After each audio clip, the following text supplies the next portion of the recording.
Hello and welcome back to Wine with Andy. I am Andy. Now today's episode of this nature versus nurture series is going to be looking at nurture. So we're looking at an aspect of the winemaking process that you can change to change the flavour of the final wine. And that aspect is oak. So we looked at oak before in my Intro to Wine series. We looked at it there by tasting a couple of Chardonnays. Here and now, we're going to be tasting a couple of Tempranillos. I've got mine right here. Hopefully you've got yours somewhere at hand as well. So I've got my Rioja Crianza, and I've got my Tempranillo that is from a different part of Spain and is unoaked. I've checked the back label, there's no mention of oak there, so I am good to go on that one. Okay, got my wines. Let's get set with some glasses. Got my two identical glasses here, ready to be filled up so that the only thing that's going to be different about them is the wine inside. Let us get pouring. I'm going to switch the order of these cunningly in the glass. So I'm going to put my unoaked Tempranillo in my left-hand glass there, and my oaked Tempranillo, my Rioja, in my right-hand glass. There we go. I'll just leave the cork out, why not? Didn't seem to want to go back in the bottle, so let us let it have its way. First things first, we have a look at the wines. So pick them up, tilt them against a dark background. Can we see a difference? Well, yes we can, or I can. So if I look in the middle of this pool of wine in my glass, I've got a very similar colour there, but around the edges it's very different. So in my unoaked Tempranillo, that colour sort of just fades out as the wine gets shallower, and there isn't an obvious change in tone. Whereas in my Rioja, my oaked Tempranillo, that wine fades into a sort of slightly more bricky, terracotta brick kind of colour. That slight orangey tinge around the edge. Not very, very noticeable, but it's definitely there. So there's our first clue that something is different about these wines. Now I should, at this point, just let's check the labels to see when these wines were made. So my unoaked one is from 2018 and my oaked one is, on the front label, 2017. So there is a year's difference in age, but that's not a huge amount really.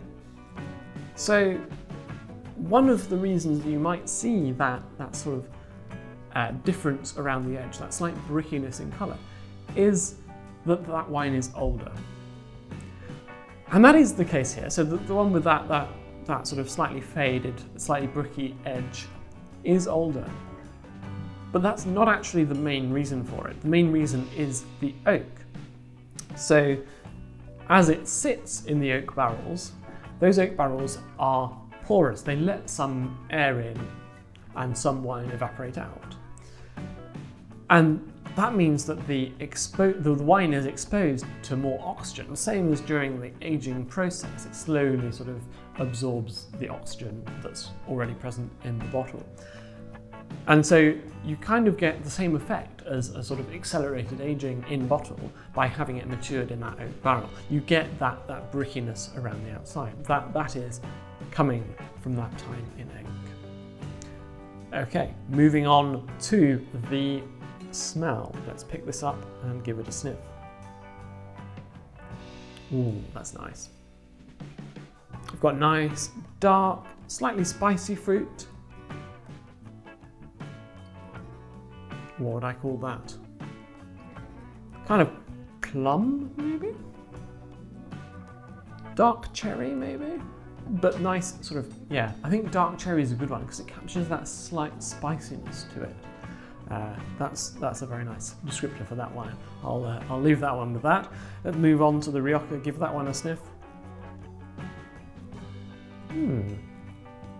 Now my Rioja is actually a little bit duller in flavour. I'm not getting so much out of it. And in wine tasting we call that slightly closed. It's closed in on itself, it's not giving you everything. Whereas an open wine like this one is more like, oh, hello, I've got flavours. So this one is a little bit closed as it is. I've only just opened the bottle, so it's sort of taking some time to come out of its shell, I guess. But I can just about smell in there's a core of fruit that's kind of similar. I've kind of got that dark cherry fruit in there. There's something else as well that I can't quite put my finger on just yet. So let's give these a swirl and see what happens. So in my unoaked wine, I've got more of that cherry. There's something a little bit dried fruity about it as well. So in terms of my ripeness of fruit, it's definitely ripe dark cherry, but then there's maybe some dried cherries mixed into the flavour as well. Dried something, certainly. But it's all fruit. There's lots of fruit, lots of that nice dark, slightly spicy fruit there. Now, give the Rioja a swirl. Okay, I'm getting a little bit more out of this now. And I am getting that same fruit. And if you're having difficulty sort of spotting the difference or connecting the two wines, you can always, of course, pick them up and let's swirl them on the table because that's easier. But then go back and forth. I can smell rather that same fruit core in there, and that's coming from the grape, from the Tempranillo, so that fruit is characteristic from the main grape being used. But then on this one, on the Rioja, I've got something else as well. I've got something spicy, a little bit creamy, a little bit vanilla-y. Definitely that kind of like vanilla custard kind of smell, but also something toasty to it as well, like butterscotch or toffee popcorn.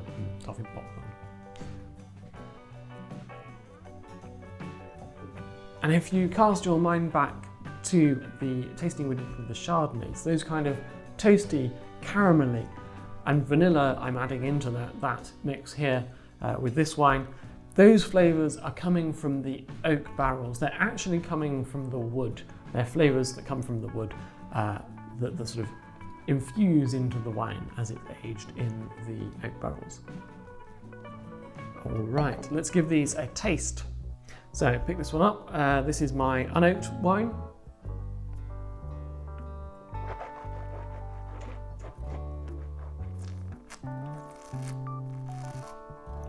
So remembering to swirl around the front of the mouth as well to get the tannins on the inside of my lips. Now, quite a low tannin wine. They're there, they sort of grip and then release. Quite smooth. And actually that is characteristic of Tempranillo. It's not a particularly high tannin grape variety on its own. In terms of the things we can taste in the mouth, sugar, nope, not really. There's a tiny bit in there, but no more than you'd expect from a dry red wine. Acid, definitely sort of a nice acid. It doesn't strike me as a particularly sharp, zingy, acidic wine. It's sort of gentle, it's there. There's enough of it to support the flavour and not make it feel all sort of bleh, but it's not jumping out at me as being acidic. There's a slight burn on the back of the throat. This is, looking at the back of the label, I'm cheating, 13.5%. So it's reasonable, but it's not massive alcohol. It's definitely, I can definitely feel it though. And in terms of the overall weight of it, it's kind of light to medium weight in general. Not as light as a Pinot Noir, not as heavy as a Cabernet Sauvignon, for example, though. But it's sort of somewhere in the middle, probably towards the lighter end of that. Onto the Rioja.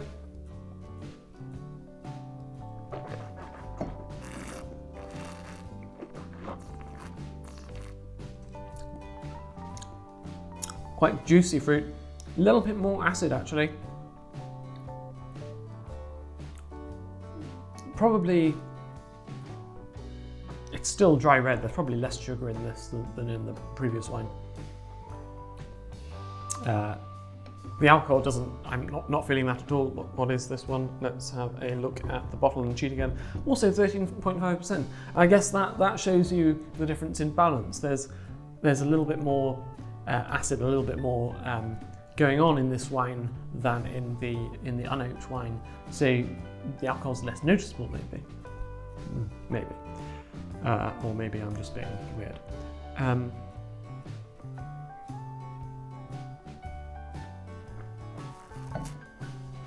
So, sucking the air through as we have it in the mouth, I can get those caramelly, vanilla-y flavours as I suck the air through. There's, on the palate on this one, there's a bit of different fruit. So I was getting mostly dark fruit when I was sniffing it. This is more towards the red fruit now, so red currant or cranberry. And that maybe speaks to the fact that this Rioja is actually a blend. It's not 100% Tempranillo. I think this Tempranillo that's unoaked here is probably quite significantly Tempranillo. There might be a bit of something else in there as well, but it's heavily Tempranillo. Whereas the Rioja here is a blend. There's Tempranillo and there's Garnacha, also known in France as Grenache. So there's a different grape in there as well. And red fruits is something that's characteristic of Grenache as a grape. So that flavour is maybe coming through from the Grenache on the palate more than it does on the nose. So that's in there as well. But the oak is really noticeable as you suck the air through. And as it's sort of sitting in the glass for a little bit, I can actually smell that oak a little bit more now. So it's sort of opening up as it has access to a bit more oxygen in the glass. So where's this coming from? Well, obviously the difference is coming from the oak. Those oaky flavours, funnily enough, are coming from the oak. And if I actually read the back label of this, it's a particularly informative back label on this bottle of Rioja. It tells me that this wine was aged for a minimum of 12 months in French and American oak barrels. So that's a reasonably long time for a wine that's only, well, this is 2020, so this is 3 years old. So it's been sitting in oak for a reasonable period of its aging time. So that's a lot of time to absorb those oaky flavours. Interesting, it mentions French and American oak. You do get different characteristic flavours from oak from France and from America. There's slightly different species of oaks that they use to make the barrels. So French oak we probably associate more with the kind of spicy, toasty flavours, and American oak more with the kind of creamy, butterscotchy, vanilla-y flavours that are really coming through for me here. And actually, Rioja is probably more associated with those American oak flavours, the kind of butterscotch and vanilla, because of the sort of history of Spain, of basically invading and stealing the trees from America. They've traditionally, I guess, used more American oak than French oak. But that flavour is really the more prominent of those. The American oak flavour is more prominent than the kind of more spicy, toasty French oak flavour that you would get. So, final step of this tasting. Let us think about which we prefer. The unoaked one, I'll give that another retaste.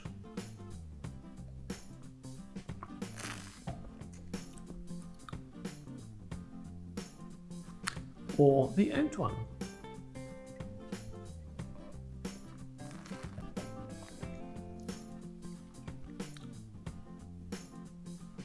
So, the unoaked one feels like a heavier wine. It sort of hits you a little bit more, or hits me a little bit more in the mouth. The oaked wine, the Rioja here, feels a lot smoother. And that oak aging has really smoothed out the rough edges that still exist on this one. It's made them sort of mellow. So it sort of, like I said at the beginning, it sort of accelerates the kind of aging you'd get in a bottle if you just left it. And it also adds those oaky flavours, of course. So you've got that smoothing effect, and you've got those additional flavours, that additional layer of complexity from the oak flavours. So as it is, this is a pretty easy contest for me. I prefer the Rioja. It's much smoother, much easier to drink. It's actually got slightly better acid to it, slightly higher level of acid to it, so it feels a little bit lighter in the mouth than the unoaked Tempranillo does. Of course, your preference may be different, and your preference may change when you have these wines with food. So if you were having something salty or meaty, you might prefer the sort of simpler one. If you're having something with having the wine with a more complex dish, you might prefer the more complex wine. I think that's about it for this tasting, but let's have a look at the wines you're going to need for next time. So next time, we're going to be getting back to nature. And we're going to be doing that with the help of a pair of Semillon wines. So one wine I'd like you to get is a Semillon from Australia, probably from the Hunter Valley or Barossa Valley wine regions, but possibly from one of the other wine regions in Australia. But the crucial thing that I'd like you to check is the alcohol level. And I'd like you to look out for something that is 11.5% or lower. So this wine I've got here is 11% alcohol. It's from the Hunter Valley, which is in New South Wales in Australia. So that meets my criteria. The other wine I'd like you to look out for is in the dessert wine section. I'd like you to find a, possibly could be labelled as Botrytis Semillon. If it's from somewhere like Australia, there's some really good wines in this category from Australia. Also from New South Wales actually. But I've got a bottle of Sauternes, so that's a wine region in Bordeaux in France, so look out for the word Sauternes on the label. But you can check the back label and it should tell you that it's made from Semillon, and it might mention the word Botrytis as well. This one doesn't actually mention that it's made from Semillon, but it is. I know that because of the word Sauternes on the front. So both of my wines here are from Waitrose. This might be a little bit more of a trickier thing to find, but you should be able to find one of both in a decent sized supermarket of whatever flavour you like to shop in. So have a look out for those. There's more details, of course, in the description down below so that you can refer to them without having to listen to me again. So good luck finding those. I'm going to finish off my preference, which was the Rioja here, and I will look forward to tasting these two Semillons with you next time. Cheers!